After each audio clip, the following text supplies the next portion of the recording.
हरिओम नर्मदे हर। मैं स्वामी स्वात्मानंद चिन्मय मिशन मुंबई से और स्वामी मित्रानंद चिन्मय मिशन चेन्नई से हम दोनों नर्मदा माँ की परिक्रमा के लिए निकले हैं 3 फरवरी को अमरकंटक से और पदयात्रा करेंगे। तो हमारी मुख्य प्रेरणा का स्रोत सबसे पहले हमारे परम गुरु जो स्वामी चिन्मयानंद जी के गुरु हैं, स्वामी तपोवन महाराज, उन्होंने दीक्षा ली थी नर्मदा के तट पर ओमकारेश्वर में। वो उनकी दीक्षा भूमि है, वो पहली प्रेरणा है। वो एक परिव्राजक थे और एक महान वैरागी, त्यागी, सन्यासी। तो उन्होंने नर्मदा माँ के तट पर दीक्षा ली।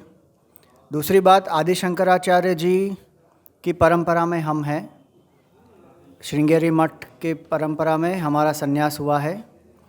तो श्रृंगेरी मठ की परंपरा में चिन्मय मिशन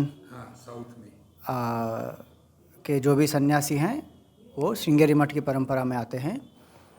और आदि शंकराचार्य जी ने भी नर्मदा तट पर ही अपने गुरु गोविंद भगवत पाद जी से उनका ज्ञान प्राप्त किया था। और फिर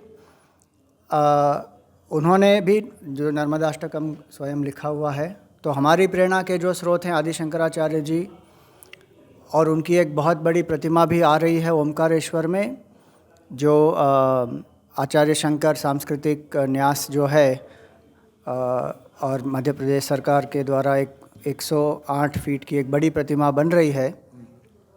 तो उसके लिए भी जो एकात्म यात्रा शुरू हुई थी वो स्वामी मित्रानंद जी ने शुरू कराई थी।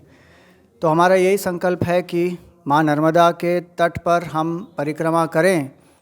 एक तो हमारा आध्यात्मिक उद्देश्य है, अपने आध्यात्मिक प्रगति हम करें। दूसरा, माँ नर्मदा का आशीर्वाद प्राप्त करें।